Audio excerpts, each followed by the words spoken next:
Comunicando Direito. Apoio Cultural, Vereador Eloy Guimarães, patrono da confraria. JHS Advogados Associados Consultoria Empresarial. Avenida Assis Brasil, 6203, Conjunto 204 e 205. Telefone 33 44 45 25. Asticom, Assessoria Tributária e Contábil. Avenida Assis Brasil, 6203, Conjunto 303. Telefone 33 40 59 20. Residencial Ibiza, em Gravataí, Avenida Alexandrino de Alencar, 483. Estamos de volta comunicando direito com a presença do Dr. Jairo Hamilton dos Santos, Dr. Felipe Carmona e o Dr. Aloysio Martins. Dr. Carmona, uma perguntinha resumidamente. Christian pergunta se é legal a cobrança de taxa de emissão de boleto bancário. Normalmente a gente recebe boletos bancários para pagar, referente, e é muito comum, as imobiliárias, por exemplo, é muito comum receber o boleto para pagar a conta e aí vem lá uma despesa de emissão de boleto bancário. E daí? Na verdade, não há nenhuma vedação legal que imponha, né, aquele emitente do boleto bancário a cobrança de quem vai pagar pela conta, né, pelo boleto bancário. Às vezes vem o valor lá de R$100, por exemplo, mais R$4. A possibilidade sempre vai existir que essa pessoa pague o valor da conta e o valor do boleto bancário, desde que haja expressamente a previsão contratual. Há uma situação que o banco exige o pagamento, faz um boleto, carnê de pagamento, cobra os juros, né, cobra a taxa de abertura de crédito. E além disso, quando emite o seu boleto bancário, cobra o valor mensalmente desta tarifa que é pela emissão do boleto bancário. Nestes casos, o Código de Defesa do Consumidor veda, porque o banco já está sendo remunerado pela prestação de serviço que é o empréstimo bancário. Agora, entre os particulares, não há nenhuma vedação legal, mas tem que haver a previsão contratual. Feito? Respondido? Exatamente. Dr. Carlos, doutor Aloysio. Então vamos agora à pergunta. Tenho um irmão que mora com a minha família, ele tem problema mental. Me falaram para fazer interdição do mesmo. O que é isso? Interdição? Eu acho até que já tratamos disso aí, né? Ele não deu o nome, né? Não, eu tenho um outro caso aqui que eu vou encaixar mais ou menos igual. Depois. A interdição é o processo pelo qual o autor pede em juízo a declaração de interdição de alguém por incapacidade mental. Então alguém, o senhor no caso, seu irmão está doente, o senhor entra com ação judicial de interdição pedindo ao juiz que interdite seu irmão porque não tem mais capacidade mental para gerir a sua vida civil. A ação visa a proteção da pessoa e a administração de seus bens. Ela pode ser total ou parcial. No caso dela ser total, é evidente, o curador, vai ser nomeado um curador, no caso o senhor, que vai pedir, vai administrar o patrimônio do seu irmão. Tudo na vida civil dele vai ser administrado pelo senhor. No caso dela ser parcial, o juiz vai declarar em sentença o que ele não pode fazer. Então ela pode ser total ou parcial. Resumidamente, a interdição é isso.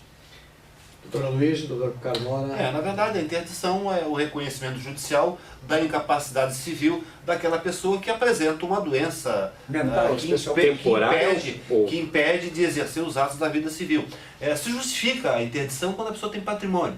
Eu acho que quando ela não tem patrimônio, se torna uma coisa inócua. Ou seja, interditar quem não tem patrimônio. Não, às vezes, às vezes é uma pensão, né? Isso, tem pensão, tem alguma coisa. Eu estava dizendo, se justifica quando há necessidade. Não, se justifica quando há necessidade. A aposentadoria é um caso. Né? Então, receber a pensão em nome, porque o incapaz não pode ir lá receber. Tudo bem, deu? Vamos adiante? Telespectador não identificado esclarece que tem uma doença rara e que necessita de medicamentos caros e que não pode comprar tais remédios. Pergunta se tem algum direito e o que pode ser feito. Isso é a Constituição, diz que a saúde é direito de todos, papapá, não é? E daí?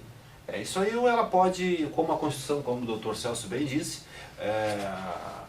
a saúde é uma obrigação do Estado, e se o telespectador não tem condições de custear esse medicamento, que ele diz que é caro, o senhor procura o judiciário e o judiciário vai determinar que o Estado forneça esse remédio. O senhor pode contratar um advogado particular ou procurar a própria Defensoria Pública e o senhor certamente vai obter êxito na sua pretensão. É bom esclarecer o seguinte, doutor Luiz, que a questão do remédio, muitas vezes, o Estado ele fornece gratuitamente, mas às vezes não é bem aquele medicamento que a pessoa necessita, né? Às vezes é um agente químico ali que é um pouquinho diverso e o Estado se nega a fazer. O importante para instruir um processo judicial, né, é verificar junto à farmácia do Estado, fazer o requerimento e somente posteriormente ingressar com a competente ação, seja através do advogado particular, como bem disse o Luiz, ou através da defensoria, que desempenha muito bem o seu papel. Feito, doutor? Tá. Acompanhe o voto do colega, então. Complementou. Seu Carlos de Medeiros Saraiva informa que tem um parente que necessita de internação hospitalar.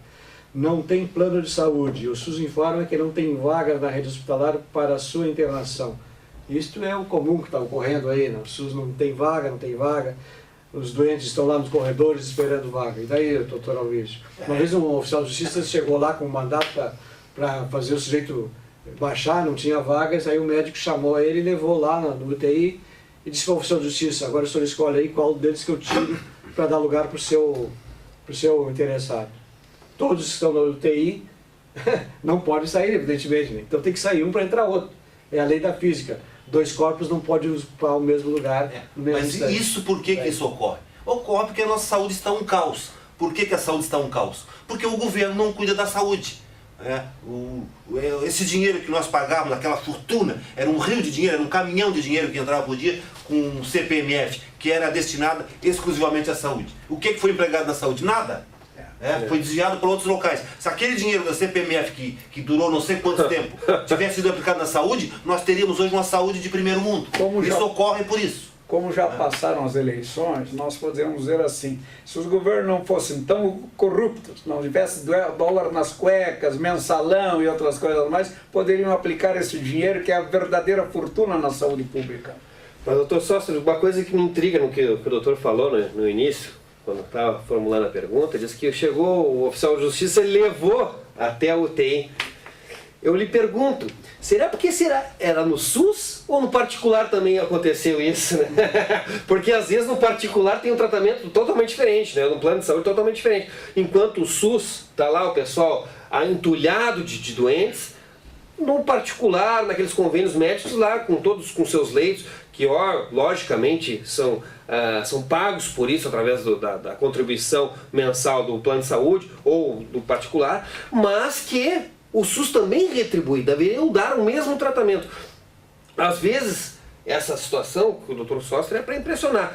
E neste caso, se entrar judicialmente, comprovar que tem leito, né, o próprio hospital tem que remanejar. O judiciário, inclusive, quando tu não tem vaga no SUS, obriga a internar no particular. Exatamente. Se não, prende o diretor do hospital, prende o médico, Pois é, tá mas certo. aí, E tem que fazer isso mesmo. Mas é isso que eu estou colocando. Vão deixar o cidadão morrer à míngua? O médico recebeu o oficial de justiça com ordem de internação, ordem judicial, tem que cumprir, senão vai preso. Sim. Aí o médico, tudo bem, então antes do senhor me levar preso, o senhor vem comigo, vamos lá na UTI, vamos ver qual é o lugar que tem lá. Mas leva na UTI do particular. É isso que eu fico entregado, né? Às vezes fazem para só demonstrar, demonstrar uma situação irreal. Dos dois colegas. O problema da particular, todo hospital tem que ter.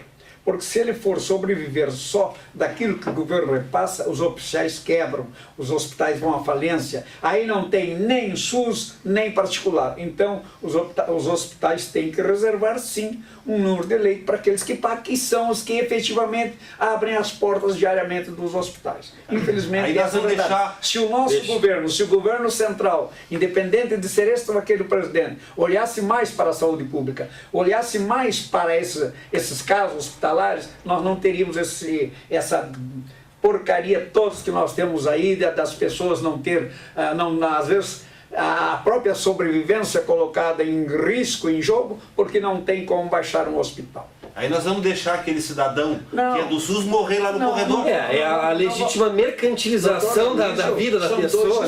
São dois extremos. Nós não vamos deixar, nós que eu digo, são eles, são os governantes, não vão deixar morrer por falta de leito, mas também não pode proibir do hospital que tenha lá os pagantes, porque esse hospital tem que sobreviver. Não se está proibindo. Se o hospital não tiver como sobreviver, aí sim vai morrer as pessoas que precisam, porque não vai ter como baixar o hospital. Mas, doutor, ele já não vai sobreviver. bem, tem 50 leitos no SUS e 10 particular. Se não tem mais leito do SUS, bota 5, 10, os 10 do particular e cobra do SUS. Claro, se estiver sobrando, leito, se estiver sobrando, evidente que se estiver sobrando, sim. Não podemos deixar uma reserva lá no leito. Receba um paciente, uma pessoa particular, para dar o lugar para um dos SUS. Nós estamos partindo do princípio acho que o existe direito a lei. é igual. Não adianta cobrir um santo e descer outro. Exatamente. Não, eu tenho a impressão que hospital, UTI, tanto faz ser SUS como particular, se as duas estão lotadas, aí complica. Complica, Agora, exatamente. se SUS está completo, não sei até se existe diferenciação dentro de um hospital, UTI para SUS e UTI para particular. Acredito até que não exista isso. Porque se existir, existe vaga no particular, o sujeito está com mandado de ordem judicial para internar, e ele é do SUS, não tem no SUS, vai no particular. Só que a pergunta aqui, Senão seria descumprimento de ordem ele não judicial. fala se é questão de UTI. Ele não fala se é questão de UTI. Ele precisa ser internado. E Mas você- não em UTI. Então bota ele num corredor, ué. Doutora Luiz, É melhor estar num corredor do que estar em casa morrendo. Eu posso dizer aos senhores, por conhecimento de fatos verídicos, que até para a pessoa que vai pagar, às vezes não tem condições de baixar, porque não dispõe de leito. Ele tem que esperar 1, 2, 3 dias até que exista uma vaga para ele baixar. Então isso, eu vou dar isso acontece em muitos hospitais. Quer dizer, eu vou dar um depoimento pessoal. Eu fui acidentado, aliás, um problema sério, não tinha vaga. Eu fiquei 18 horas, um dia e Com plano de meio. saúde e tudo. Com plano de saúde, fiquei um ano e meio, um dia e meio no corredor do hospital, numa maca, esperando vaga. Então, o que eu acho, apenas para concluir esse debate, é que não se pode generalizar. Os hospitais são culpados de tudo. Não, os hospitais não são culpados de tudo. Eles, evidente, têm também a sua culpa. Mas a culpa maior parte daqueles que têm obrigação com a saúde pública. Com certeza. Viu? Então vamos adiante? Vamos Uma adiante. perguntinha aqui, não vou dizer o nome do sujeito, porque para não causar constrangimento. E, bom, o casal que sofreu um constrangimento na noite de núpcias. Também não diz que tipo de constrangimento, ele também foi bem, né? Bem sucinto. Não se sabe. Pode ser indenizado por hotel? Tudo pode, agora vai depender das provas, né?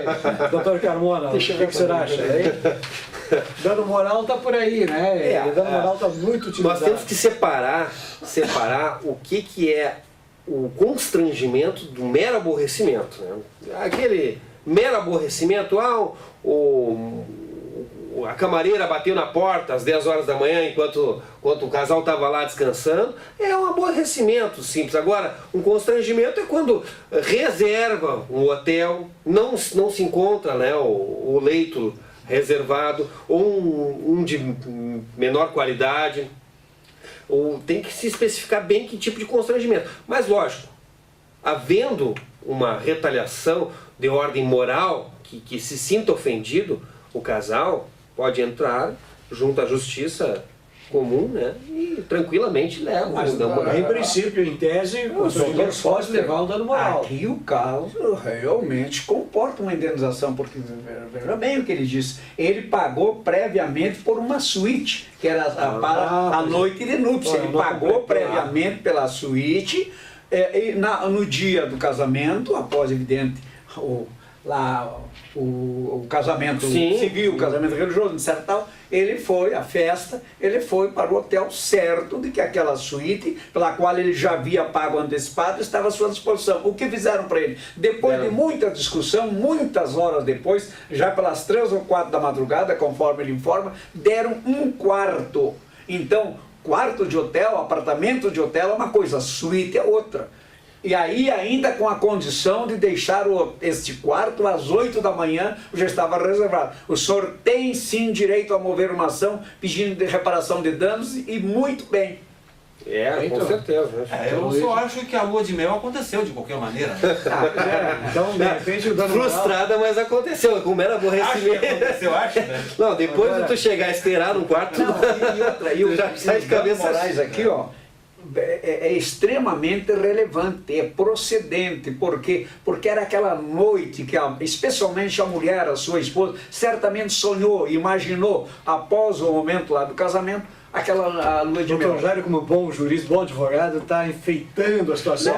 Mas eu conseguiu, mas eu quero só tecer um comentário, Não, porque deixa dando moral. só para concluir, Vamos de cada vez, vamos de cada vez. Dr. Soster, a sua esposa, quando casou com o senhor, eu sei disso, a minha, não sei o Dr. Carmona, que é jovem, é casado com a doutora Luísa, etc. Tal. Todas as mulheres, quando vão casar, elas imaginam isso. É o normal, o homem também às vezes imagina isso. Hoje, na modernidade, já é diferente. Mas aqueles que são casados como nós há mais de 20 anos, Dr. Soster, elas imaginaram isso. Então, o cidadão chega no hotel, pagou antecipadamente pela suíte, chega lá e tem outro ocupando. Vai dizer, não, a suíte não deu, o senhor já pagou, mas nós vamos dar um quartinho. Esse não tem nem abertura para a rua, fica lá num cantinho do hotel. E às 8 horas o senhor sai. Por amor de Deus, o senhor tem realmente todo o direito, entra em juízo, que se essa história for verdadeira, e eu não tenho por que achar, o que eu estranho é o procedimento desse hotel. A sua história é verdadeira, mas esse hotel, por favor. Eu tenho Muito certas bem colocado. dúvidas, eu tenho algumas dúvidas. Porque uma lua de mel pode ser boa até no meio do mato. Eu acho que eu estou numa boa companhia. Eu acho que... Não, se der, não. Eu acho É um que... bagunço o programa, né? Tá Mas, bom. doutor, já só uma pequena parte aqui. Bom, rapidinho, porque nós estamos no Não, intervalo. o que eu vejo, a questão do dano moral, doutor Jair, que às vezes falta pulso dos jogadores.